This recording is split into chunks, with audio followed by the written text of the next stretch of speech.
Briefly, here is his story. He was born in 1927 in Krojanka, a small village in West Prussia. He grew up surrounded by anti-Semitic young people and had to learn to grow up very quickly. And so in a sense, my insight or my intuition is that he developed adult instincts and responses to challenges in life at a very, very young age. When it was no longer possible to survive under the anti-Semitism that was mounting in West Prussia in the mid-30s, his family stole away in the middle of the night, arrived in Berlin, where they made a living in textiles. But in a few short years, they closed all the schools to Jewish children. Siggi, at the time called Siegbert, was inscripted into forced labor in a German-run munitions factory. After 2 years of forced labor, he was then deported with other young people and Jews of his community there in Berlin to concentration camp Auschwitz. He spent 2 years in Auschwitz, going through all the horrors that we know about, the starvation and the beatings and the humiliations and the tortures. He survived 12 selections for death, managed to find ways to survive using his instincts, those intuitions that he had begun to hone earlier in life. When he heard that guards needed someone who knew something about bricklaying, he would step forward, snap to attention, offer a salute and say, I've had 3 years as an expert bricklayer. Later on, he would say, I knew about as much as bricklaying as you know about belly dancing, but it saved his life. He learned quickly by watching the other bricklayers. Then when he got pneumonia and had to find a way to get a job indoors, managed to present himself as a doctor's assistant, worked in the prisoner hospital, where he had the horrible, tragic experience of seeing that his own father had been beaten and was near death. His father died in front of him after just several weeks inside Auschwitz. His mother and other members of his immediate family had been sent directly to the gas chamber on arrival in Auschwitz. Later on in his life, he would calculate that 59 members of his family had been murdered. There was a death march from Auschwitz in January of 1945. And during this freezing cold winter, where he had very little clothing and hardly anything to eat, he again showed his resourcefulness by saving his own life by discovering a way to replace his deteriorating shoelaces. In this cold and wet of the snow, his shoelaces had dissipated. He had with him a spoon from his days in Auschwitz, and he saw a young sapling, went over and scored some pieces of bark, rubbed them in his palms till they had warmed up, and braided them together, wrapped them around his shoes, and fortunately those handmade shoelaces held and saved his life. He was liberated by the American forces from Mauthausen in April, volunteered to work for the US Counterintelligence Corps as a Nazi hunter, the way Simon Wiesenthal and others did. Proved himself to be quite competent, had a facility for language, learned English during this time. People often asked what was his degree of faith, having seen what he saw inside the hell of Hitler's camps. And he tells a story that during his time hunting Nazis, his job took him on his first airplane ride. And it was a cold, wet, rainy day. And he describes that the plane took off and broke through the cloud bank. And on the other side, there was a bright, beautiful blue sky and a shining sun. And he describes it in that moment, the Almighty was speaking to him and reinforcing his faith in God. That the Almighty was saying to him, sometimes a cloud like Hitler comes between us, but I'm still here. I've never left you. I've never abandoned you. And his dedication to Judaism, to the state of Israel, to the rehabilitation and rebuilding of the Jewish people became his lifelong mission. He arrived in New York with pennies, no education beyond grade school, no business contacts or other kinds of facilities. He made 3 vows. He said, I will never go hungry again. I'll marry and raise Jewish children and support the Jewish people. And if ever I see injustice, I will always speak up. And it took him quite a while, a number of decades, but little by little, he rose from his first jobs, which were shoveling snow and cleaning sweatshops in Lower Manhattan, to selling neckties. And with some of the dollars that he saved from his commissions, he started buying penny stocks and taught himself to read the financial pages, and discovered a sleepy oil company, Wilshire Oil and Gas of Texas, and started buying some stock. At a local gathering in New Jersey, he met an older, more experienced investor, a man named Saul Diamond, who had also invested in Wilshire Oil. And in the young, energetic Siggi Wilzig, Saul Diamond saw someone who might be just the man to head up a takeover of this oil company. He told Siggi, I would do it myself, but I'm too old and I'm worried about my health. Do you think you could do it? Well, Siggi was like a racehorse. As soon as he saw an opening, he went right through, and he took the opportunity, got friends, neighbors, relatives to invest with him, because in order to take over a company, you need a significant share of the stocks. When he had enough, he managed to get 17% of the stock in the company, met with the board of directors, told them, gentlemen, you need not be afraid. This is not a hostile situation. I'm here to make you and us more money than you can imagine. I have been trained in the worst conditions imaginable, and I'm going to take my skills and energy and apply them to our mutual benefit. Later, someone who had been in the meeting after Siggi left told him that they started laughing and guffawing about this little Jew who thought he could just elbow his way into the oil business, which was highly anti-Semitic in those years.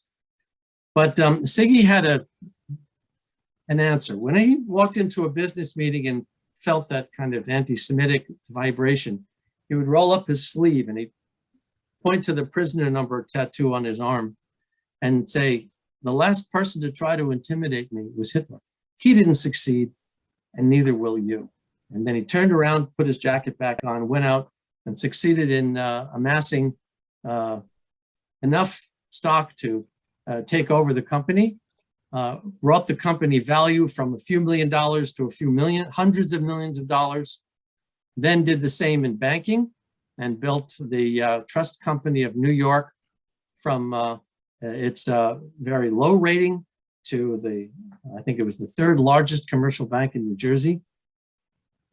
And he used his position to support Holocaust remembrance. He became an avid speaker for educating particularly young people about the importance of understanding what had occurred, what are the symptoms to look out for, and why it was important to remember the Holocaust. He passed away in 2003, having accomplished all of his vows. He amassed enough of a position of power and influence that people listened to him when he spoke about the Holocaust, which he did constantly every day of his life. He raised a beautiful family who were all practicing devout Jews and engaged in extraordinary welfare work. One of the reasons why this project was appealing to me was in Siggi's children, I saw his greatest triumph, his greatest success, that he had brought them into the world and showed them the importance of what it means to be a Jew. And he became one of the founders of the Washington Holocaust Museum with his friend Elie Wiesel, and therefore should be remembered. And I believe and hope that this book will help spread his story and the importance of his life's mission to a wider public. So maybe with that introduction, we can open this up to our discussion. Sure. So Joanne and I have actually never met, and we've never done this before, but we're going to figure it out. So Joanne, maybe you'll lead off for us. So there are so many questions to ask, and so many of them are questions that you probably can't answer, because the main questions are, how did he do it? How did he survive that and go on to do what he did? So just to ask one of them almost at random, the story he told about seeing God through the clouds, was that true for him? Was it always true for him? Was it? He never lost his faith. Of that I'm totally convinced. His parents raised him, his mother in particular, to keep kosher, to always be true to his Jewish heritage. And that was a point of great pride for him. He never claimed to be better than other survivors. And like other survivors, he said, how did I survive? It wasn't because I was so brilliant. It wasn't my brain, which wasn't so great. It wasn't because of an education, which I didn't have. He said it was the hand of the Almighty. Many survivors attribute their survival either to divine intervention and also to luck and chance. There's an odd juxtaposition of these two factors that you're absolutely correct, Joanne, that these are questions we'll never be able to get to the end of here this evening. But how is it possible that in a God-focused creation, there can be circumstances where chance and uncertainty seem to play such a heavy role? And it's a big discussion in Holocaust studies. How do we reconcile the notion of a God-centered, purposeful universe with the horror and torture and chaos that took place 75, 80 years ago in Europe? But he never lost his faith. That I can tell you for certain. So I also was struck by the airplane story. And as you mentioned it again, I was thinking about some of the airplane images that we have seen in recent days coming out of Afghanistan. And I was wondering if you could talk a little bit about the universality of Siggi's message, and not just to remember, but how to apply the lessons of Siggi's story to the modern situation. Okay, there is a connection, and it's a direct connection. Siggi understood the importance of educating young people. And if you look at the demographics of the world, you will see that young people are coming more and more into positions of prominence. You mentioned Afghanistan. 40% of the Afghan people are under the age of 15. 70% of the Afghan people are under the age of 30. If you go to Western Europe and the United States, the numbers are not quite that exaggerated, but the percentage of young people is growing incrementally around the world. These are young people who are moving into positions of power, authority, who are going to become the decision makers of the future. Siggi addressed the students and cadets and officers at West Point. He was the first Holocaust survivor to be invited to do so. And his message to them was very clear. He said, someday one of you may become president of the United States. West Point, the US military academy, as you may know, has been the point, the launch pad for a lot of important people in history, senators and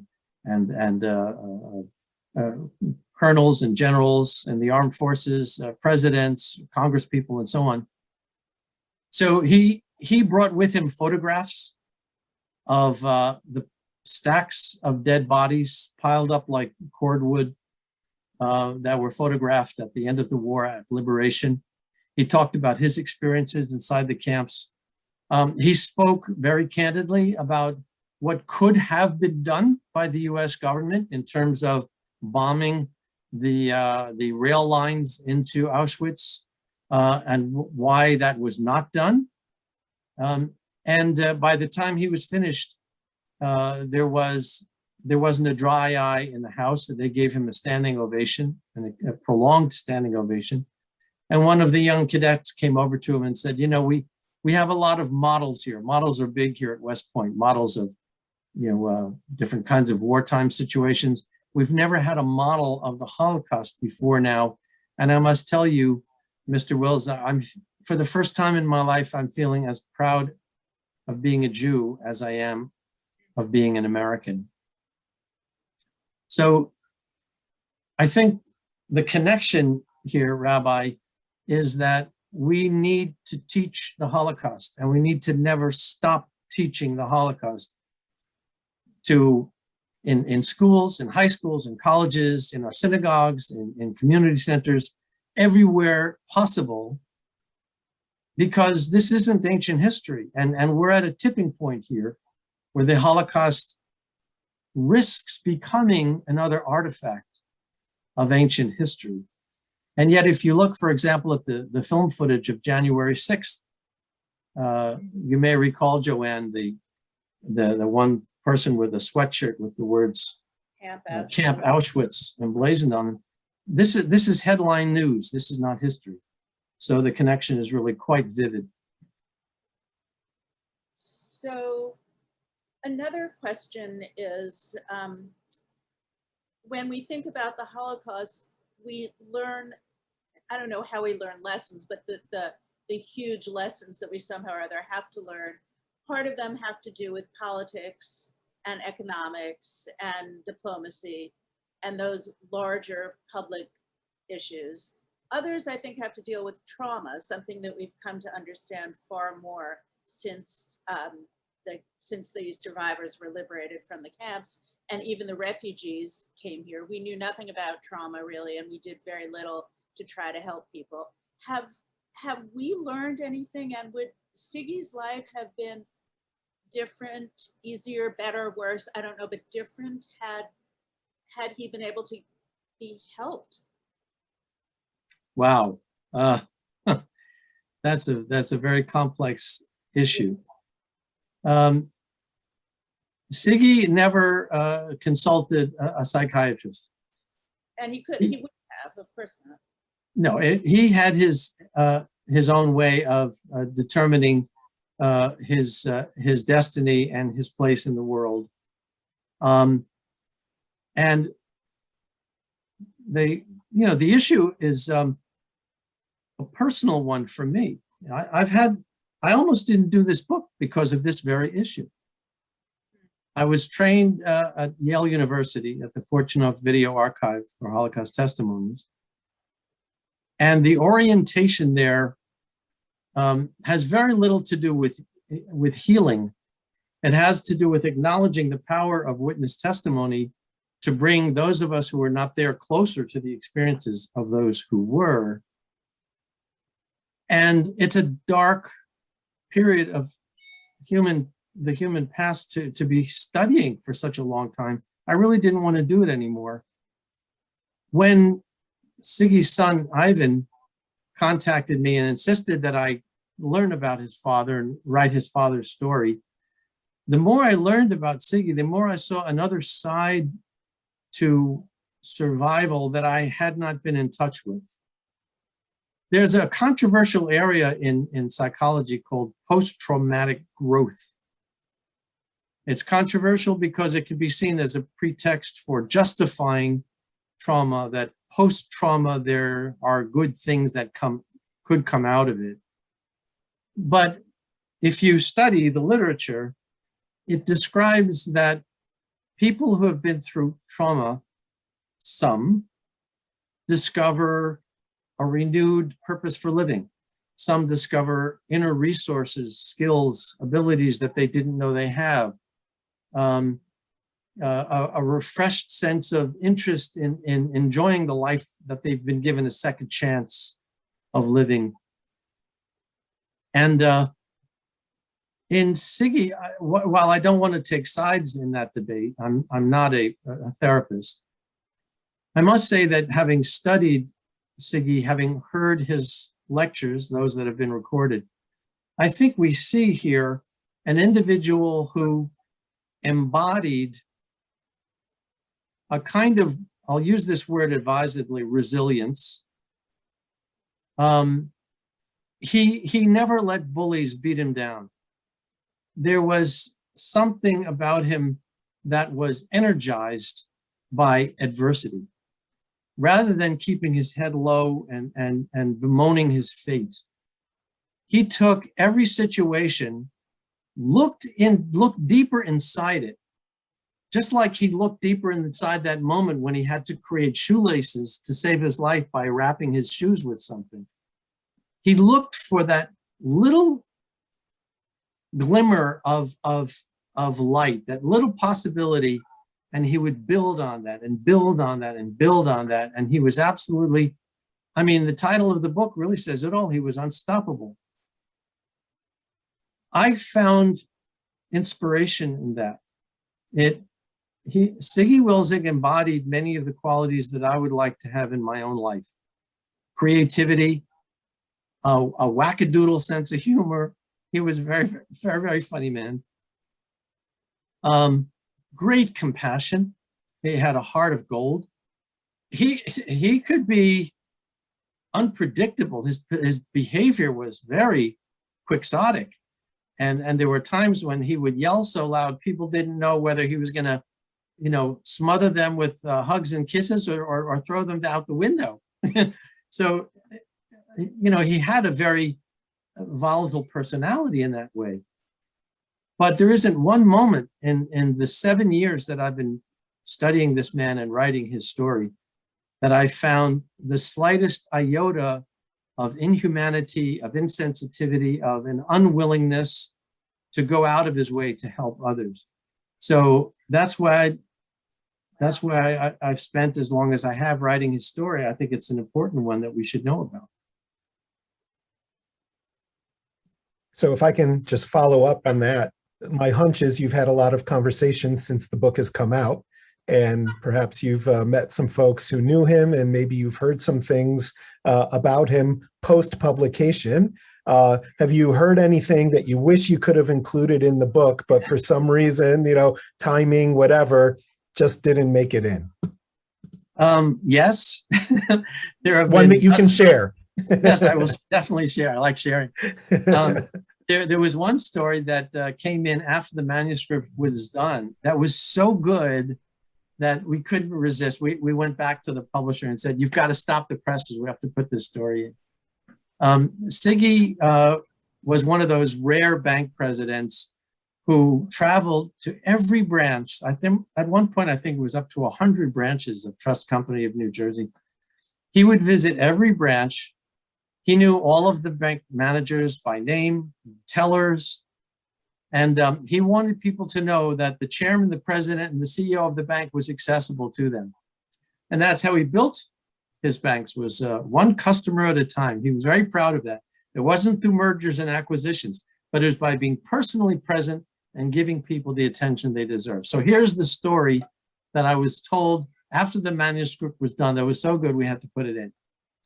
He shows up at one of the bank branches, and it's coming up to Christmas. And he walks in, and all of his branches were always decorated with festoons and balloons and everything. And, Merry Christmas, Happy Hanukkah. But there weren't a lot of Jews in that part of New Jersey, but he always wanted to make a party. He wanted people to have a good time. Coming to the bank, coming to Siggi's bank was never just a dry transactional affair. there was a table full of donuts and things to drink, and everyone got bags of takeaways and so on. So he sees that there's this one woman crying and doesn't know what the problem is. So he goes over, and his bank, the manager is standing there, and Siggi says, what seems to be the problem? His bank manager says that the woman joined our Christmas club, and she's been faithfully putting money into her account. But in order to get the amount that she wanted, the interest that she wanted to buy her Christmas presents, she was supposed to start putting money into the club in January, and she only started in March or April. And so the money's not there. And the woman is crying, and I think she might have been Hispanic because she was speaking with an accent. And she said, I don't know what to do. I won't have presents for my children, my family. And Siggi looks at her and says, Madam, I'm the bank president. Let me, and he tells the manager, show me the paperwork. And he looks at it and studies it very carefully. He says, Madam, the mistake is ours. Actually, all of the money is there.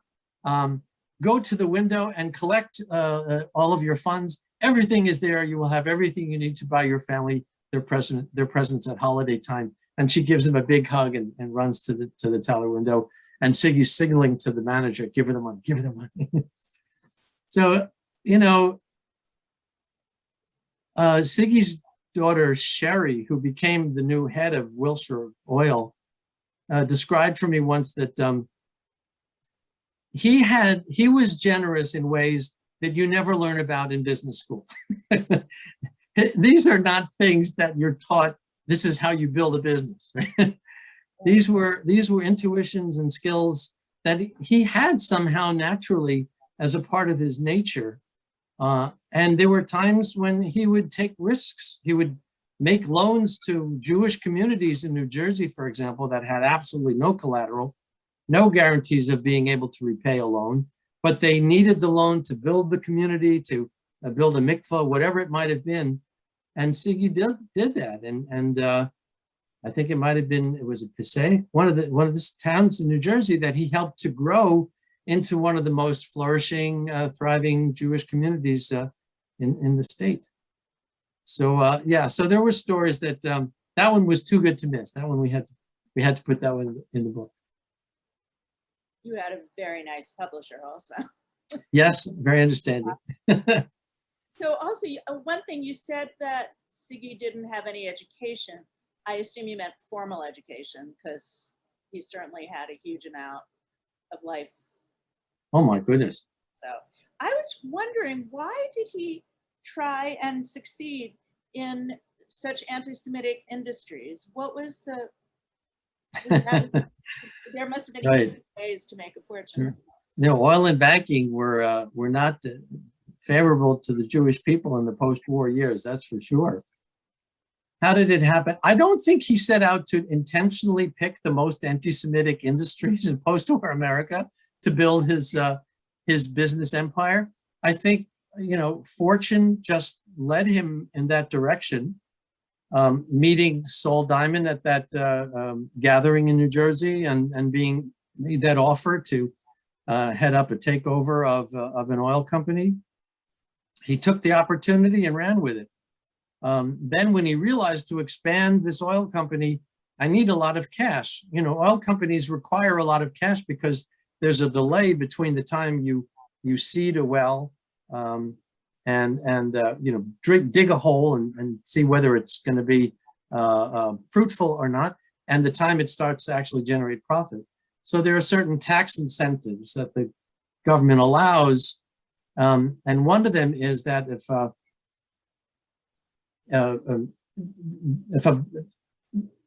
if you have money coming from a bank, you become a parent company to a bank, the bank is allowed to upstream its taxable monies to the parent company, and the parent company can use that to defer some of its long-term costs. So that's what happened. Siggi needed a source of cash to grow his oil and gas company.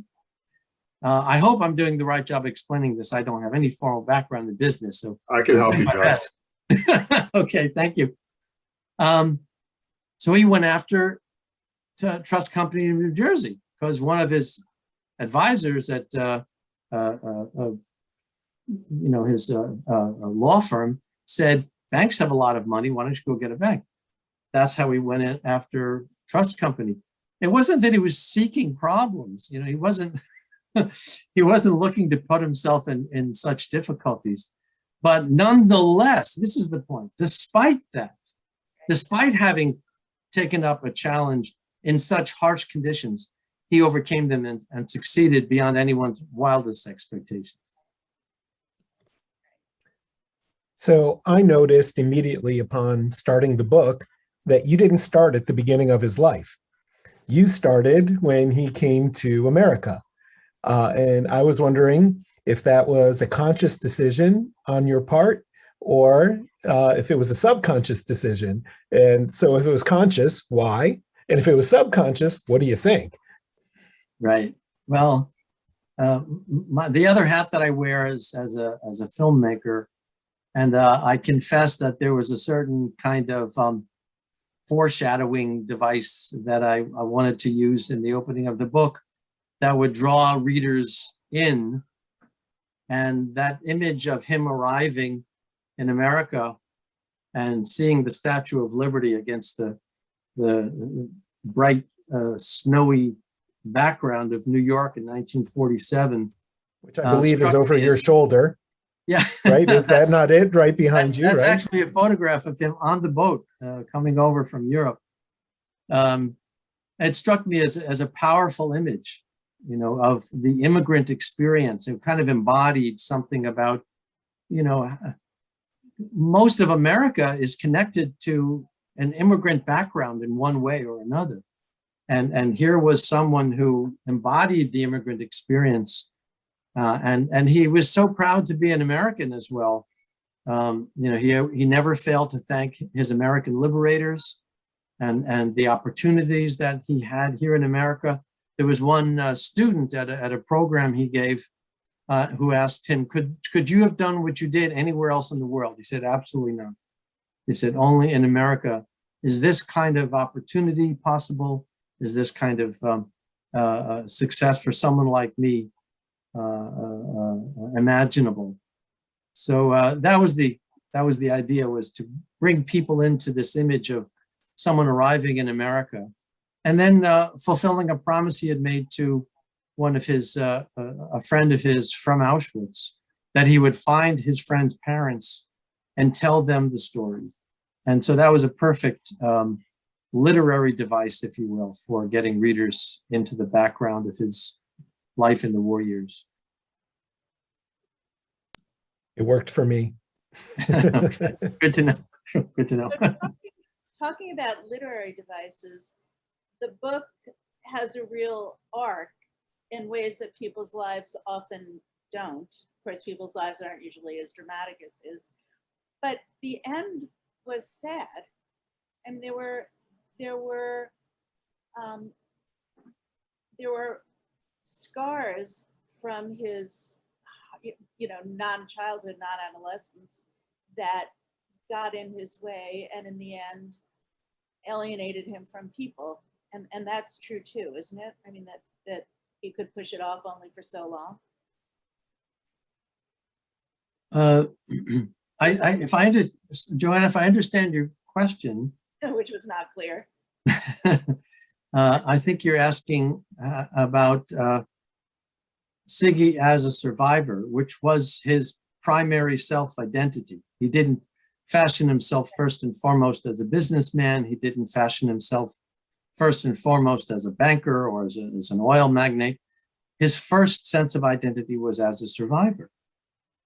So I think you're asking, at the end of the book, we discover that despite this amazing success and all of the wonderful things that he was able to achieve, that he's speaking with the interviewer from the Shoah Foundation, and he's telling these stories which are absolutely breathtakingly dark.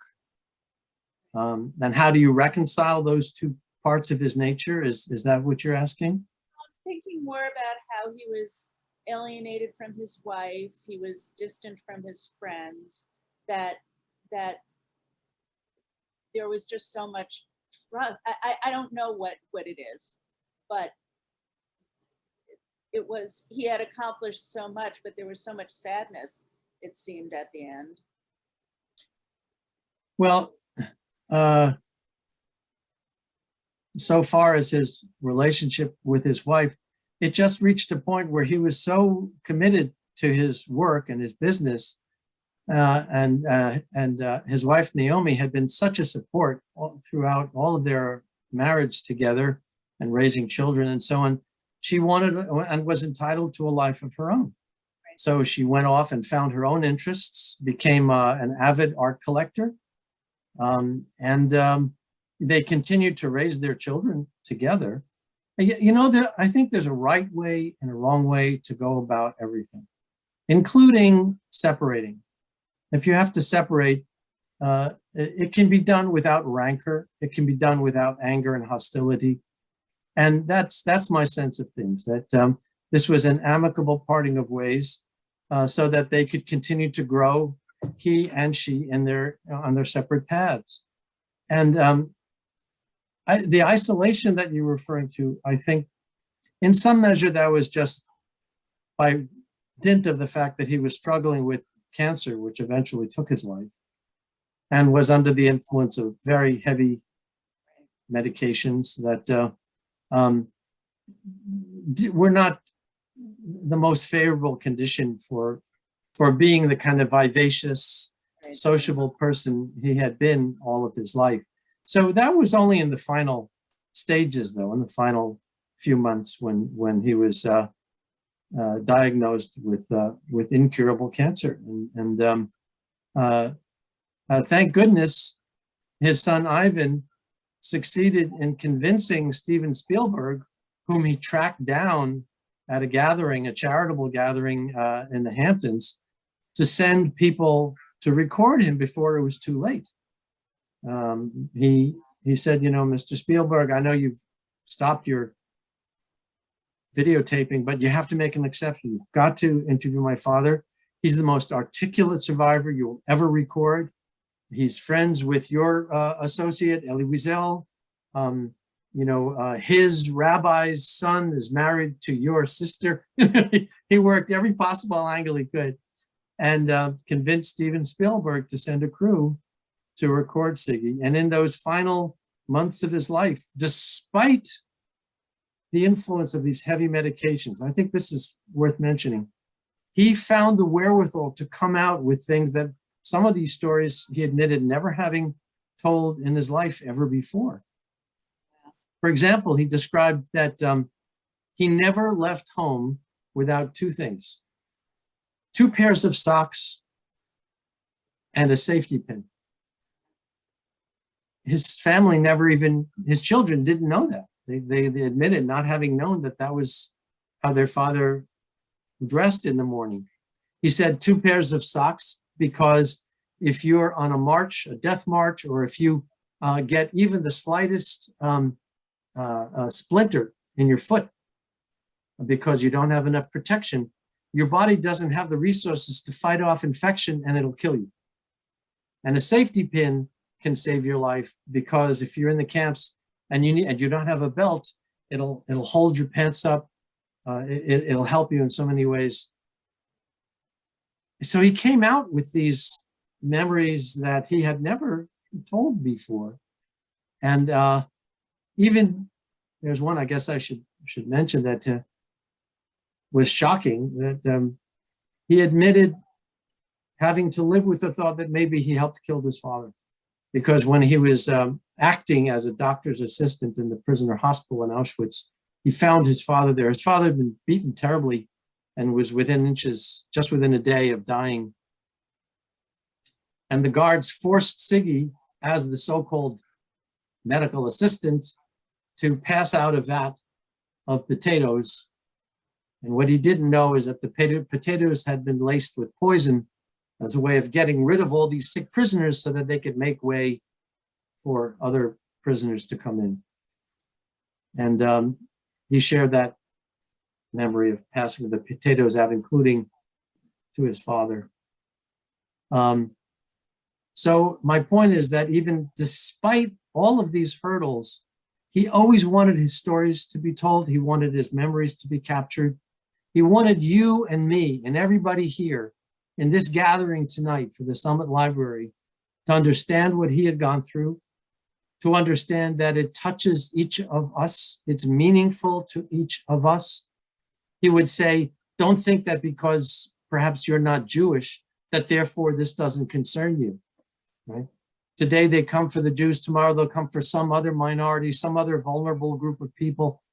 This is important to everyone. And I think if we're to take away anything from what we've been seeing in this country over the last many months, it's that, anger and hostility are alive and well and thriving. And we have to be cautious about the symptoms and know how to respond. I'm not sure if that answered your question. I'm doing my best. Thank you. So we've asked you a lot of questions about Siggi. I would like to ask you a question about you. After all, this is an author talk. So in addition to your books related to the Holocaust, I know you also have a book on George Harrison of the Beatles, and you also have a book about a Swami whose name I will not try to pronounce, though you are welcome to share his name with us. So just maybe you could tell us a little bit about how you pick your topics and ultimately how you came to Siggi's story as well. What concerns me most what gets me up in the morning and energizes me every day is the prospect of going deeper inside a subject that people think they know something about and broadening their horizons, expanding their understanding. And I find it very rewarding to track the journeys that women and men take to a more enlightened kind of life. And some of those stories are brighter than others, like George Harrison's spiritual journey, where he discovered yoga and meditation. And honestly, it was George Harrison that brought me together with Siggi's son, Ivan, and brought this book about. Ivan knew that I had some connection with yoga and meditation and had written a book about George Harrison and also wrote books about Holocaust survivors. And Ivan has a music career, and he does cover versions of songs that have to do with peace and a more peaceful and loving world. And one of them was the Krishna mantra. And so he did John Lennon's song, Imagine, and Kumbaya. And he also did this mantra from India, the Hare Krishna mantra. And it kind of brought us together. So the books that I pursue are books that have hopefully some takeaway for readers about how we can move forward in our own lives toward a more productive and fulfilling life. And even in the darkest of stories, the stories of Holocaust witnesses, and certainly in Siggi's life, there are takeaways that are life enhancing, and that's what motivates me to write. So a follow-up question to that. As a biographer, you said you spent 7 years with Siggi so far. How do you know you're going to like him well enough to spend all that time with him from the beginning? I didn't really. It was a gradual process of discovery, as most good stories are. You never know. I mean, writing is a terrifying hobby or career. Don't need to tell you. You're an established journalist here.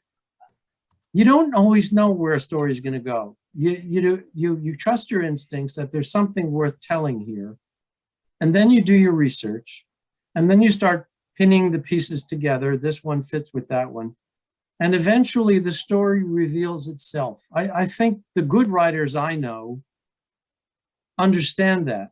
I had the great honor of sitting next to Robert Caro at the Hamptons Book Fair this past weekend.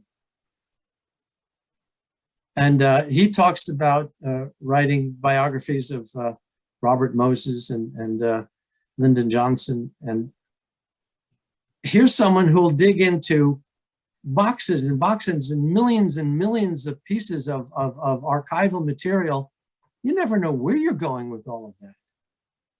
But if you stick with it, there's some magical process in the research and writing mechanism.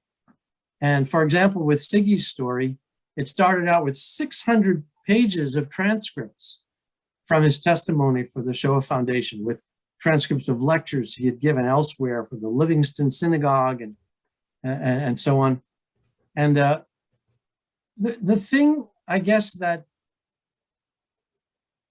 allowed me to get started with this was his son Ivan, who was absolutely, I mean, he learned a lot at his father's knee. You know, he doesn't take no for an answer. And at first I tried to tell him, look, I'm done with this. I'm done. I don't want this anymore. It's too dark.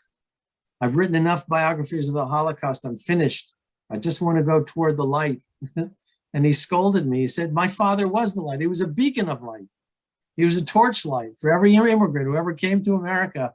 You've got to look at this more closely. So I started reading the transcripts and I got hooked. But it wasn't until after I'd conducted more than 100 interviews for this book. Some of the people I interviewed are here with us this evening. It wasn't until I'd collected their stories and memories that the shape of a life began to manifest itself. And I realized, oh my gosh, this is the story of someone who survived the Holocaust, and I can't stop laughing. It's hysterically funny. And once that happened, I was hooked. There was no way I was going to give this up. It was too good. It was just too good. Siggi had such tall tales to win people over to become his customers that tall tales look short by comparison. That's how tall his tall tales were. He would invent the most outrageous stories as a conversation opener, because he didn't have credentials like, oh yeah, you went to Yale, I went to Yale. You know, oh, you went to Wharton Business School, I went to Wharton. He didn't have, oh, you belong to that golf club, I belong to that golf. He didn't have any of that. Right. So he had to find some way to open the discussion, and he would do it by inventing these most outrageous things. A woman walked into one of his bank branches, and he walked over and he started primping her hair like Vidal Sassoon or somebody, you know. The woman said, what are you doing? And he says, you know, madam, you're very beautiful, but I own a chain of beauty salons. He didn't own a chain of beauty salons. He said, and I can make you 100 times more beautiful. I take a little off here, and I know what I would do. I could make you much more, like a movie star, I can make you more beautiful. So the woman's already hooked. She says, oh, can I get an appointment? And he looks at her indignantly and says, an appointment? We're booked up for the next 3 years. And he walks away in a huff. You know? So by the end of the day, she's given him all of her bank accounts, her investment portfolios. You know, he had everything because he was irresistible, absolutely irresistible. That could have been the subtitle after Unstoppable, right? Irresistible. And irresistible, yes. Very good. Very good. Well, Joanne and I are very fortunate that we got to ask so many of our questions, but I know a number of other people in our group here today want to ask some questions as well. So you can do so by putting a question in the chat or on your screen where it says reactions. There's a tab there to raise your hand. So I'll kind of go back and forth between the chat and people who have raised their hand. The first question that I see in the chat is, could you discuss his involvement with the US Holocaust Museum a bit more? Sure, for hours. I'll try to make it brief.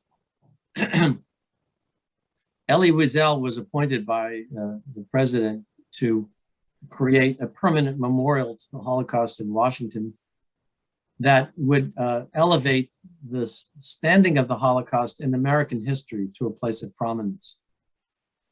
Elie Wiesel did a lot for that museum, but he had absolutely zero experience in business or finance.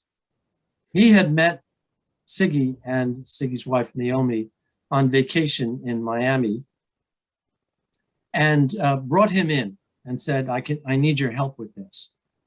Siggi reformed their hiring policies. He reviewed their financial records. And he put the mechanisms of construction on track. But even more important than that, there were ideological issues that almost killed the whole project. There was such divisiveness among the Holocaust Council, where Siggi was a member, with regard to, should this be an American view of the Holocaust? Should it be a Jewish view of the Holocaust and be closed on the Sabbath? Should Hitler's words be allowed to be inscribed on the wall? Or should we just have uplifting words like Anne Frank's statement, in spite of everything, I still believe in the goodness of people? This was the most contentious point, should other genocides be represented? One of the perspectives was that if we make this exclusively Jewish, in a sense, we're indirectly insulting the Armenians who went through their own genocides, Rwanda. There are so many people who have suffered from homicidal maniacs. Can we afford to ignore them? And Siggi was adamant that once you go down that path, where's it going to end? If you broaden the Holocaust out to become some bland, universal, greater theme of man's inhumanity to man, you lose the very specificity of the purpose of the Holocaust, which was the destruction of European Jewry. The Holocaust was not about cruelty and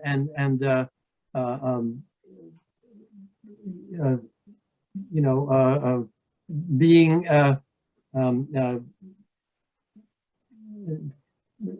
downplaying the importance of one particular community of people. It was this systematic, state-sponsored, scientifically designed murder of European Jewry, and we now know that if Hitler had been successful, it would not have stopped with Europe. He was after killing the entire Jewish population of the planet.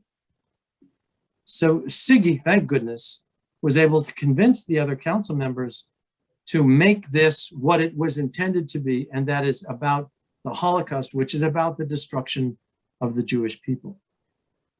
So he was there at the opening and spoke to the crowds, and his name is there inscribed on the wall, and played a critically important part in making sure that the museum would be as instructive, educational, and informative as possible. Thank you. So someone named Danka, I don't know if I'm pronouncing that correctly, has his hand or her hand raised. So if you'd unmute yourself and go ahead. Sure, it's actually Dan Kaplan. Hi, Josh. Hey, Dan, how you doing? I was one of the people interviewed for the book. I knew Siggi for 22 years. Had the pleasure of serving him professionally. You did pretty well on that tax thing. Oh, good. Thank you. Yeah, enough that needed to be said. A few things. One, the airplane metaphor was kind of ironic because Siggi hated to fly, and when he was on the board of Jacobs Engineering, he would do anything he could to get out of going to the West Coast for those meetings. Actually, if Zoom was around then, he'd probably still hold Jacob stock, but I'll let Cherry comment on that. But one thing, first of all, that the video is available on YouTube. I know I saw it. And there was a question earlier about the post-traumatic stress syndrome. And while that often deals with the person who experienced it trying to forget, Siggi was very insistent that, and he had the quote engraved over the mantle in his office, that free men who forget their bitter past do not deserve a bright future. He lived to relive what he lived through.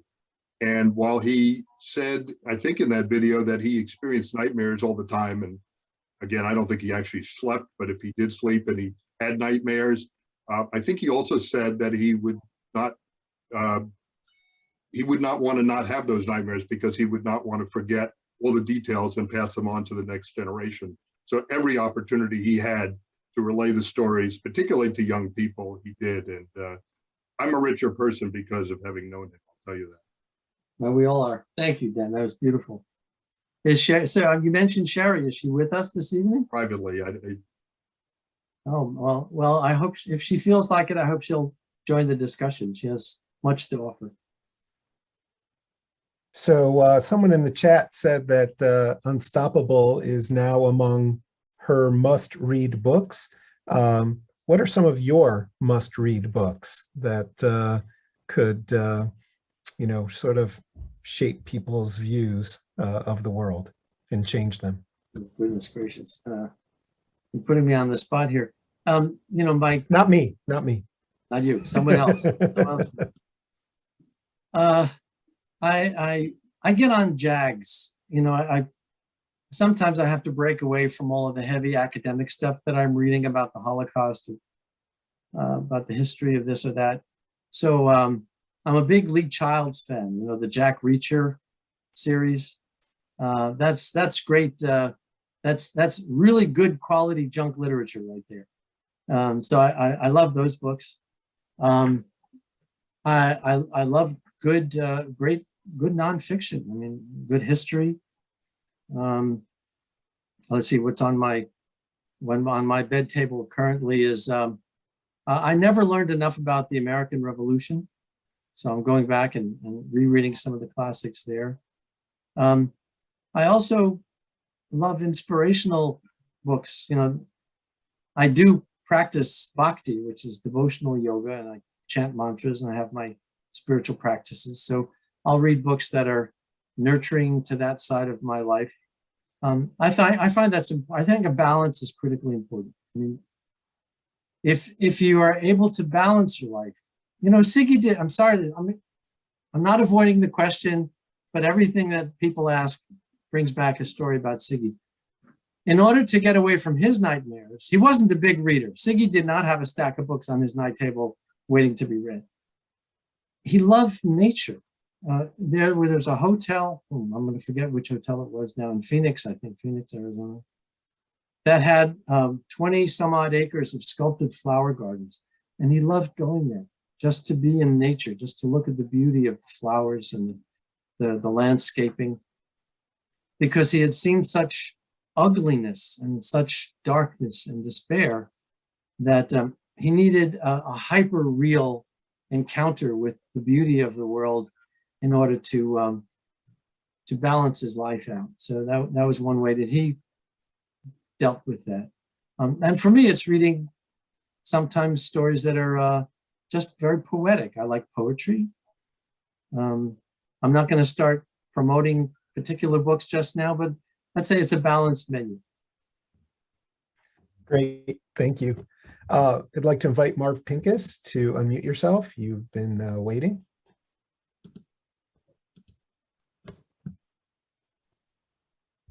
Thank you. I just finished reading your other book on justice at Dachau and read the history of the trials at Dachau, Buchenwald, and Mauthausen. And I'm interested in knowing whether or not the pardons that were given by the commanders of the JAG Corps were given by them as opposed to by the highest echelons of the State Department at the time. It just seems to me that after all these people were found guilty, the people at Dachau and Mauthausen and Buchenwald, why the commander of the JAG Corps had any authority to override those convictions the way they did. And Right. For example, one of them who was given life. Ilse Koch, I think, was given what, in the pardon, 4 years, I think, something like that. Yeah. And again, you'll find that Siggi addresses this in his own way in Unstoppable. The bottom line here is that U.S. priorities shifted. By 1948, late 48, early 49, there were there was no longer interest in punishing Nazi Germany. The interest was enlisting the new German republic's support in a unified front against their new common enemy, namely the Soviet Union from the east. You had Stalin's forces moving west, knocking over one country after another. And the United States needed Germany, which was strategically situated in Europe as a defense line against Stalin's forces, as a kind of olive branch, you might say, to the new German government. The US forces released from prison the hundreds of convicted Nazi war criminals who would have either died in prison or been executed according to the conviction and the punishment they had been awarded. It was one of our more embarrassing moments in American history. It's not something that you're commonly going to read about because, information about those trials was buried. I mean, people have heard of Nuremberg. Who's ever heard of the Dachau Trials? And the reason is for what you're mentioning, that because of the shift in priorities, all of the convicted German war criminals, the people who ran the camps in particular, who did all of the horrible medical experiments, were excused from prison. And most of them died quite comfortably in their beds. We could have a whole other session on how that occurred, why that occurred. But Siggi drew attention to it at one point. He was quite adamant that there was an anti-Semitic strain in the US post-war government that allowed certain things to happen that should never have been allowed to happen. So I'll stop there because it's a complex subject, but thank you for reading the book and for raising your question. So in the chat, someone I think is picking up on what you spoke about earlier, that we're at this pivot point with the passing of the last survivors. And so the question really is, how do we, who did not have this experience, carry the baton for Siggi and the other survivors with their passing? Well, one very important way is to be cautious to not allow Holocaust memory to dwindle into commemoration. Lighting of candles and reciting of names have become a staple of Holocaust remembrance, and missing from those commemorations is a deeper examination of the details of what happened and why. It begins with studying the history of the Holocaust, how it was that Hitler almost never made it into power, and how he succeeded, what could have been done at that time and why it didn't occur. The ease with which an entire population was roused to, was weaponized to support these policies, which went against the Weimar Republic's own constitution. How did that occur? There are things that resonate in our country today. How it is that demagogues can play on a people's fears and angers and hostilities to rouse them to actions that would have seemed unimaginable just days before. We've seen things here in this country. Frankly, I'm 71. I'm a New Yorker. I grew up here. If someone had said to me that we were going to see the kind of things that we've seen over the last few years.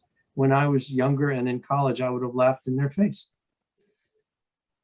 So part of the way we continue to carry the torch is to take very seriously the importance of Holocaust education. It's not a small thing. It's not meant to be just a commemoration. It's a detailed examination of history and an understanding of the mechanisms at work there so that we can become aware of the symptoms should they ever occur again. I would say that that's my immediate answer to you. There are many other things we can do, but I think that's the single most important. So always a little miss about inviting someone named iPhone to unmute. So iPhone, if you would perhaps identify yourself and if you have a question. Is it me? Yep. Oh, it's me. Okay, I'm Harold Lefkowitz. Joshua, I just want to applaud you for highlighting the life of Siggi, and I think that's wonderful. But as Jews, we tend to preach to the choir, and you just touched on that in a way. How do we take Siggi's life story and translate that to non-Jews, who make it universal, not just to not just to Jews, but to non-Jews, and also highlight or enhance or make people less ignorant about Jews at the same time. So the challenge is taking that wonderful story, was sort of painful, and preaching to the choir about what had happened, but at the same time, taking Siggi, making it a life story to everyone. And I think my question to you is, how do we challenge, or what the challenge is how do we take that? What do you do to take this Siggi's story and go to the Midwest, go to the South, and make them feel that this is their story as well? And I think as Jews, we have a tendency, or lack for better words, marketing that. And especially in light of January 6th and Charlottesville, which was horrific, and everything's being brought up to the surface. How do we deal with that? How do we take Siggi's story and move that in a direction to make things less ignorant and more universal? Yeah, boy, that's a good one. Thank you for that. There's a simple kind of distilled down answer that I can give you, and then there's a more complex answer. The simple answer is to recognize that abominations, genocides, mass murder, these things don't happen overnight. They take place in stages. It starts with name calling. It starts with marginalizing. It starts with oppressing. Then it ends with violence and eventually with murder. So recognizing that Jews are not unique in terms of being victimized. It's a cruel world out there, and people who have not had the benefit of good parenting, proper education, the nurturing of their humanness sufficient to avoid becoming a part of the problem, look for scapegoats. They want to know who's responsible for my life being miserable. Why don't I have my part of the American dream? What is it? Who's denying me what I'm rightfully due? And then you look for someone to blame. And the Jews have always been a very convenient scapegoat throughout history for reasons that we don't have time to go into. So the short form answer to your question is alerting people, again, particularly young people through education, to be on the lookout for the symptoms of the beginnings of that escalation, because it can go to places that you can never even imagine. The more complex response has to do with how do you capture people's attention? And someone asked me this earlier, was it you, Rabbi? I don't recall. Why did I use that device at the beginning of the book of Siggi arriving on the boat and seeing the Statue of Liberty? You know, you can have the most profound truths of the universe. If you're boring, nobody's going to want to hear what you have to say. So for me, a big part of trying to convey a message is not trying to convey a message. You know, tell a good story, get people's interest. And once you've got their interest, you can tell them whatever you want to tell them. Don't make it so dry, so homeworky that people just want to leave the room and go away and, you know, go back to, you know, their computer games or whatever. You have to recognize what it is that holds people's attention. And what holds their attention is something shocking, something unexpected, something surprising. Siggi was that all over. Every moment of his life was a big surprise. That's how he was able to get people's attention. And when he got there, he wasn't a clown. Siggi wasn't funny and outrageous just to be funny and outrageous. He had a purpose behind doing that. And that was to get your attention. And that's what I've tried to put across in the book. Siggi was the ideal example of how to do what you're asking about, how to get this message out to a wide public. You first have to capture their interest. So, you know, writing Siggi's story, I will admit certain things to you. I will admit to using literary language. Right? In the opening section, I talk about Siggi looking out the window of Hotel Marseille, where immigrants were allowed to stay until they could get their life together in the first couple of weeks. And he's looking out on the streets of New York with this blizzard coming down, and it's all paradise to him compared to what he's been through, the snow and the cockroaches running across his scruffy wood floor in this little room. It's all paradise to him. And the little bit of money that he's saved that's going to run out if he doesn't find work, it's all paradise. And then realizing that he's going to have to find some way of doing like these people, these Americans. They're running around, they're busy, they're building a life. I'm going to build my life too.